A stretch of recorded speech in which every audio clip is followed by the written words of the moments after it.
अस्सलाम वालेकुम प्यारे बच्चों।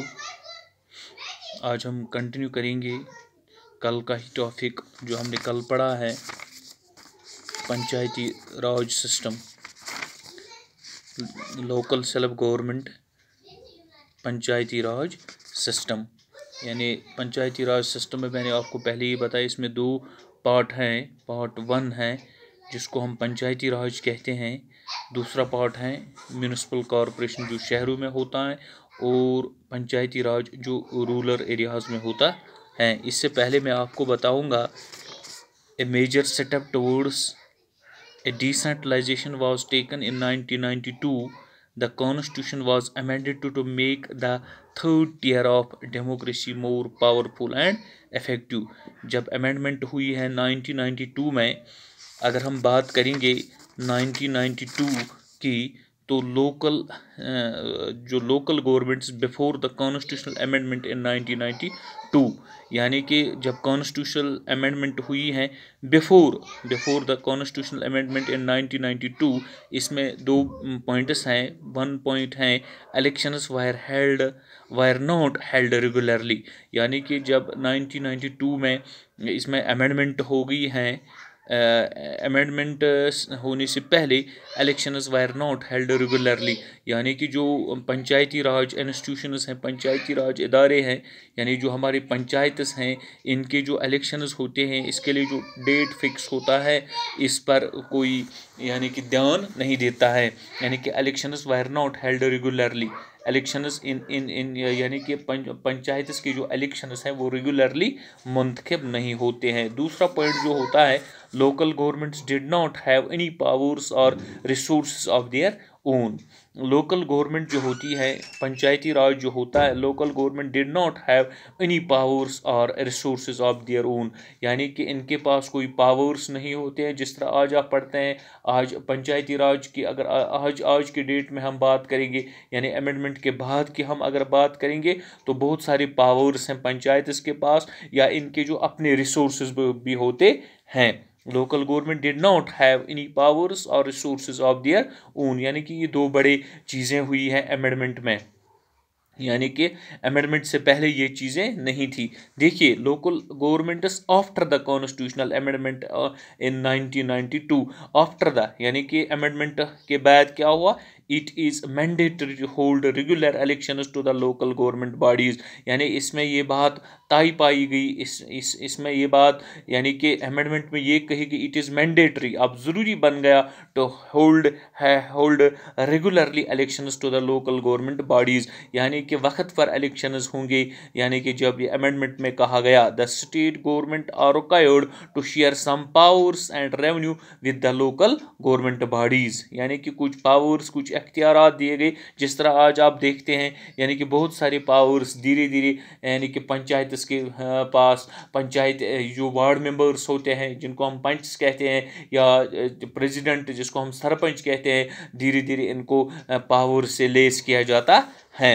The concept of decentralization of J&K owes its origin in Naya Kashmir Manifesto adopted by National Conference in 1944। अगर हम अमेंडमेंट की बात, मैंने आपको बताई कि अमेंडमेंट के बाद क्या हुआ, अमेंडमेंट से पहले क्या हुआ, जो अमेंडमेंट 1992 में हुई, the concept of decentralisation of J&K owes its origin in Naya Kashmir manifesto.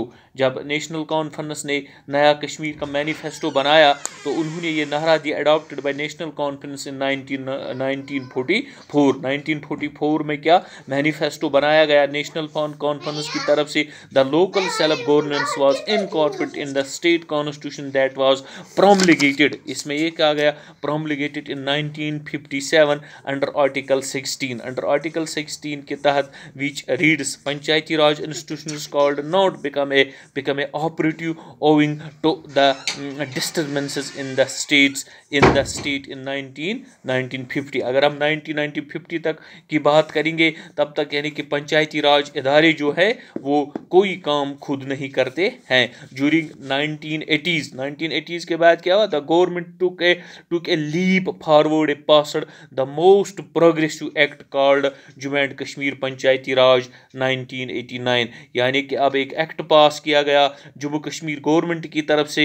During 1980s the government took a leap forward and passed the most progressive act called Jammu and Kashmir panchayati Raj act. ये आपको याद रखना है, एक एक्ट पास हुआ है जिसको हम पंचायती राज एक्ट कहते हैं। पंचायती राज एक्ट ये कब पास हुआ, 1989 में। इस एक्ट में क्या कहा गया, the act provided for a 3-tier Panchayati Raj system in the state. जिस तरह मैंने आपको कल के क्लास में ही बताया कि 3-tier पंचायती राज सिस्टम बनाया गया, जो एक्ट पास किया गया 1989 में। इस एक्ट में ये कहा गया यानी कि 3-tier एक्ट बनाया गया था। Act provided for a 3-tier Panchayati Raj system in the state. इसमें 3-tier में क्या कहा गया, जिस तरह मैंने आपको कल के क्लास में भी बताया, नंबर 1 ये कहा गया halqa panchayat at village level, दूसरा block development councils at block level, तीसरा district planning and development board at district level, besides panchayat अदालत यानी पंचायत कोर्ट जिनको हम कहते हैं, फॉर ईच हल्के पंचायत। यानी क्या कहा गया इस 3-tier सिस्टम में, क्या कहा गया इसमें, पहला जो बनाया गया halqa panchayat at village level, यानी कि हर एक रेवेन्यू विलेज में, हर एक हल्के में एक पंचायत बनती हैं। जिस तरह आज आप देखते हैं रिसेंटली यानी कि जो इलेक्शंस भी अब रेगुलरली हो रहे हैं पंचायत के, हर एक हल्के में एक पंचायत होती हैं। और दूसरा क्या कहा गया 3-tier सिस्टम में ब्लॉक डेवलपमेंट काउंसिल्स बनाए गए एट ब्लॉक लेवल, यानी कि ब्लॉक सतह पर ब्लॉक डेवलपमेंट काउंसिल्स तश्कील दिए गए। तीसरा पॉइंट जो इसमें कहा गया 3-tier सिस्टम में, इसमें डिस्ट्रिक्ट प्लानिंग एंड डेवलपमेंट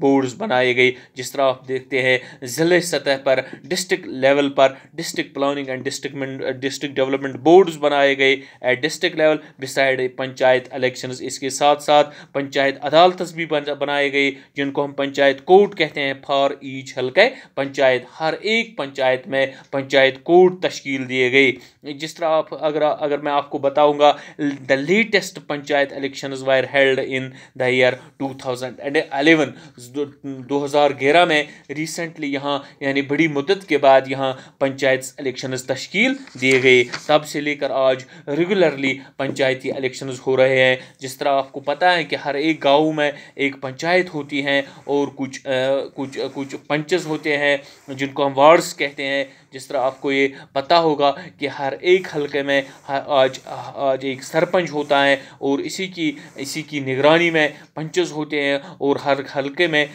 यानी कि जो गाँव की जो डेवलपमेंट होती हैं, जिस तरह मैंने आपको कल के क्लास में भी बताया, अगर किसी हल्के में पाथ बनाने की ज़रूरत होती है, वेल बनाने की ज़रूरत होती है, ड्रेनेज सिस्टम देखना है या हेल्थ केयर सिस्टम देखना है, तो हर एक जो काम होता है गाँव का, हमारे रूरल एरियाज़ का, तो ये इन्हीं पंचायत के ज़रिए से किया जाता है। जिस तरह मैंने आपको बताया, इसी को हम डिसेंट्रलाइजेशन ऑफ पावर्स कहते हैं, यानी कि इन पावर्स को अब डिस्ट्रीब्यूट किया गया है सेक्रेटरीट से निकाल कर, बड़े दफ्तर बड़े ऑफिस से निकाल कर, DC ऑफिस से निकाल कर, यानी कि हर एक गाँव में, हर एक हल्के में, हर एक पंचायत हल्के में एक पंचायत तश्कील दी गई।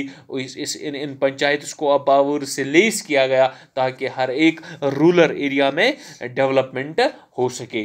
बाकी शुक्रिया।